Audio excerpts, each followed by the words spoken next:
Assalamualaikum warahmatullahi wabarakatuh. Perkenalkan, nama saya Diana Sarah Amelia dengan NIM 30424077, Prodi Komunikasi Penyiaran Islam, mata kuliah Sejarah Peradaban Islam. Dosen pengampu dengan Bapak Adib Aunila Fasya MSI, Fakultas Usuluddin Adab dan Dakwah, Universitas Islam Negeri Kiai Haji Abdurrahman Wahid Pekalongan. Di sini saya akan membahas tentang Perang Siffin dan Perang Jamal. Pada tahun 650-an, Khalifah Utsman bin Affan mendapatkan perlakuan tidak menyenangkan dan berbagai tuduhan dari sejumlah masyarakat. Situasi menjadi lebih buruk saat Utsman memecat Amr bin As, gubernur Mesir, atas tuduhan korupsi. Amr kemudian meminta bantuan Aisyah, istri Rasulullah, untuk membujuk Utsman agar mengembalikan jabatannya. Karena Utsman menolak, Amir bin As melakukan perlawanan. Dalam pertempuran itu, Utsman tewas dibunuh oleh pemberontak di rumahnya. Muawiyah I, gubernur Suriah yang merupakan sepupu Utsman, tidak terima dengan perlakuan pemberontak. Takut dengan ancaman yang datang dari Muawiyah I, penduduk Madinah kemudian mengangkat Ali bin Abi Thalib sebagai pengganti Utsman. Bagi Muslim Syiah, Ali adalah satu-satunya pewaris sah Nabi Muhammad yang berhak menjadi khalifah. Namun, keputusan Ali untuk memecat para pejabat yang dipilih Utsman segera mendatangkan musuh kepadanya. Situasi semakin genting ketika Ali gagal memenuhi tuntutan Muawiyah I, Aisyah, dan penduduk Madinah untuk memberi keadilan bagi Utsman. Hal inilah yang mendasari terjadinya perang saudara di antara kaum muslimin pada masa pemerintahan Ali bin Abi Thalib yang dikenal dengan Perang Jamal dan Perang Siffin. Pada masa pemerintahan Ali, terjadi beberapa pemberontakan yang dipimpin oleh Awiyah bin Abi Sufyan yang menuntut balas kematian Utsman karena keduanya berasal dari klan Bani Umayyah. Ali sendiri berasal dari klan Bani Hashim. Muawiyah menentang Ali dan menolaknya atas pemerintah meletakkan jabatan gubernur telah memaksa Khalifah Ali untuk bertindak.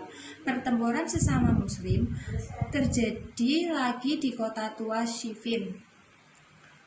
Latar belakang terjadinya Perang Jamal merupakan perang yang terjadi antara Khalifah Ali melawan Aisyah yang terjadi pada 11 Jumadil Akhir 36 Hijriah atau Desember 657 Masehi.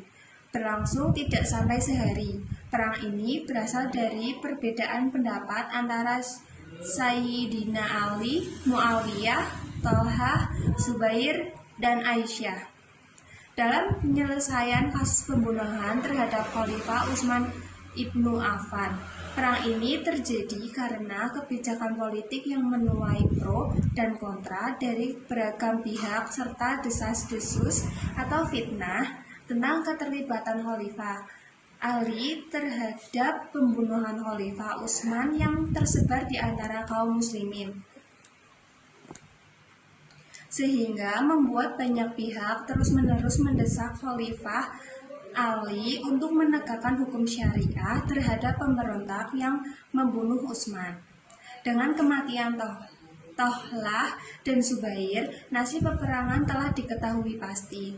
Namun, Aisyah masih menolak meninggalkan medan perang. Melihat pasukan unta pemberontak semakin banyak yang terbunuh, kubu Ali bahkan memohon kepada Aisyah agar menyerah. Pertempuran berakhir. Sedangkan latar belakang terjadinya Perang Siffin, pemerintahan Ali tidak diterima di Suriah, di mana pihak oposisi dipimpin oleh Muawiyah. Utsman adalah kerabatnya dan sebagai kepala baru dinasti Umayyah.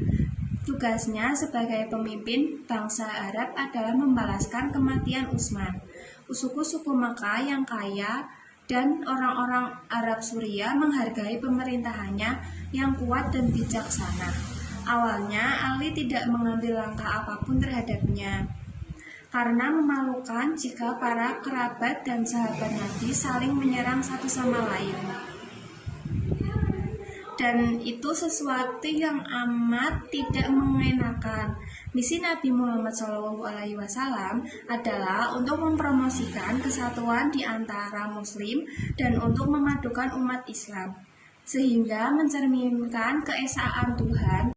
Perang Siffin adalah peperangan yang terjadi pada tahun 37 Hijriah antara Ali dan Muawiyah di satu tempat di Irak dan perbatasan dengan Syria yang bernama Siffin. Perang ini disebabkan komplain Muawiyah atas ketidakberesan penyesuaian kasus pembunuhan Utsman dan didukung oleh sejumlah bekas pejabat tinggi yang merasa kehilangan kedudukan dan kejayaannya. Untuk mengatasi pertentangan antara dirinya dengan Muawiyah, Ali berusaha mengedepankan perdamaian dengan Muawiyah. Ali menulis surat kepada Muawiyah sebagai sarana untuk mencari solusi damai. Tetapi rupanya Muawiyah bersikeras tetap dengan dalihnya itu menuntut bela terlebih dahulu atas pembunuhan Utsman. Ali melihat situasi sudah semakin memanas. Ia meminta semua bersiap-siap dan sekitar 50.000 orang berkumpul di sekitarnya dan siap berangkat ke Suriah. Di pihak Muawiyah juga sudah mempersiapkan kekuatan yang lebih besar dan cepat-cepat menempati posisi yang strategis di seberang Siffin. Sementara Ali bermarkas di Siffin. Tujuannya bukan hendak mengadakan pertumpahan darah. Ali masih mengutus 3 orang juru runding perdamaian kepada Muawiyah, tetapi jawaban Muawiyah tetap pada tuntutan yang satu itu juga, tanpa kompromi, dan dia selaku walinya adalah sebagai penerus dan berkewajiban menuntut hak-hak Utsman.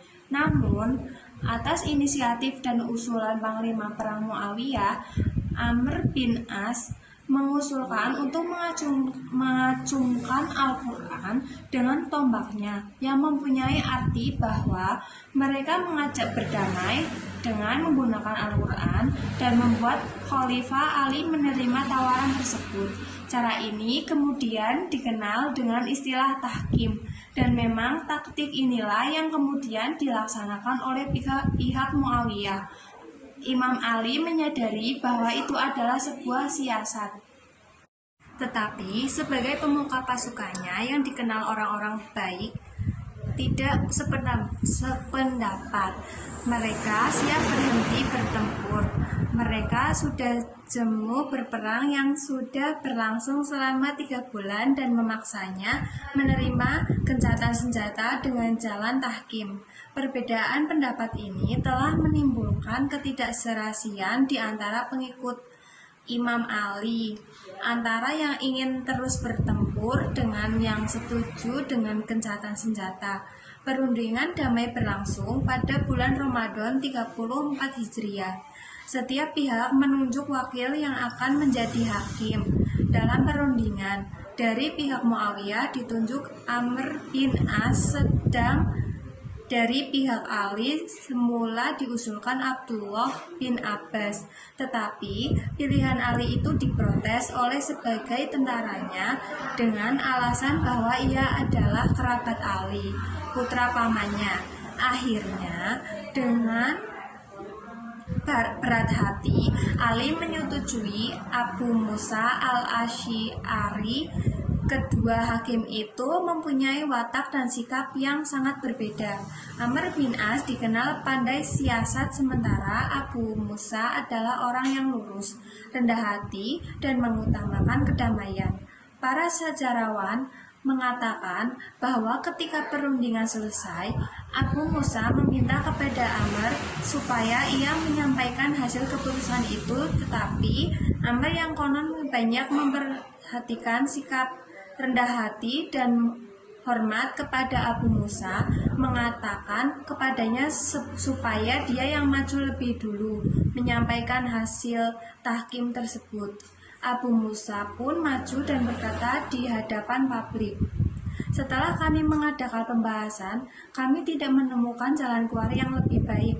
Guna mengatasi kemelut ini, selain mengambil langkah ini demi kebaikan kita semua, yaitu kami sudah sama-sama sepakat untuk memecat Ali dan Muawiyah, dan selanjutnya kita kembalikan kepada majelis syuro di antara kaum muslimin sendiri.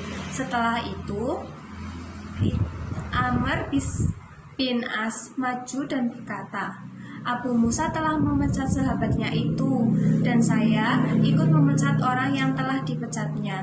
Tetapi saya akan mengukuhkan sahabat saya Muawiyah. Dia adalah wakil Utsman bin Affan, dan yang berhak menuntut itu dialah yang paling tepat untuk kependudukan itu. Dalam pihak Suriah sekarang sangat bersukaria. Mereka mengeluh-eluhkan Muawiyah, dan langkah pertama yang dilakukan Muawiyah mengumumkan dirinya sebagai khalifah. Gambaran perundingan dalam tahkim seperti diungkap di atas memperhatikan kelicikan Amr bin As sebagai seorang diplomat dan ahli strategi perang, berhadapan dengan Abu Musa al-Asy'ari yang dikenal sebagai orang tua yang tawadu dengan rasa takwa yang tinggi. Sejarah mencatat bahwa penyelesaian sengketa antara Ali bin Abi Thalib dengan Muawiyah bin Abi Sufyan dengan tahkim ternyata tidak mampu menjernihkan persoalan. Tahkim yang dimaksud semula untuk mempertemukan kedua belah pihak yang berperang sehingga diharapkan tercipta persatuan di kalangan umat Islam. Akhirnya berakhir lebih buruk lagi, kondisi pertikaian bertambah meruncing. Bagaimanapun peristiwa itu merugikan bagi Ali dan menguntungkan Muawiyah. Yang legal menjadi khalifah sebenarnya adalah Ali bin Abi Thalib. Sedangkan Muawiyah kedudukannya tak lebih dari gubernur daerah yang tak mau tunduk kepada Ali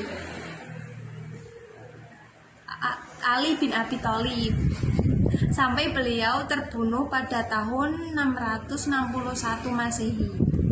Dampak dari kedua perang tersebut adalah 1. Memperlemah persatuan umat Islam, 2. Memicu perpecahan politik yang berkepanjangan, 3. Munculnya kelompok Khawarij, 4. Mempersiapkan kondisi bagi konflik selanjutnya dalam sejarah Islam. Kedua perang ini merupakan titik balik penting dalam sejarah politik Islam awal yang menandai awal perpecahan di kalangan umat muslim pada wafatnya Nabi Muhammad SAW. Sekian dari saya. Wassalamualaikum warahmatullahi wabarakatuh. Dadah.